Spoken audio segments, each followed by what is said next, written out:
ايه ده بقى كده يا مودرن؟ انت بتغفلني وبتجيب فيا جون في اخر الدقايق وبتاخد مني الثلاث نقط.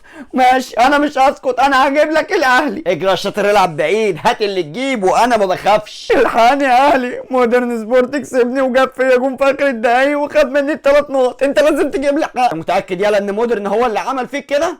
انا هجيب لك حقك. روح انت شوف لك المركز الثالث ولا الرابع والدار انت.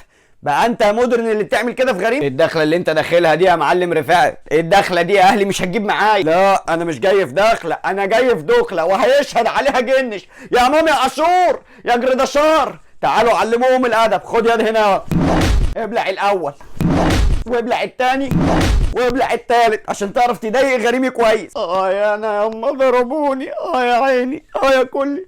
في اهلي انت زعلك وحش لي كده يا اخي؟ انا كنت بضحك معاك يا كبير. في يا نهار ازرق، ده التلاته لسه معلمين على وشي.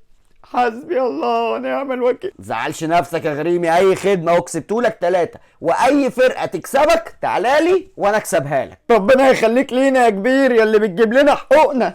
بس يا رب ما تزهقش من مجيتي ليك، عشان شكلي هجيلك كتير الفتره اللي جايه.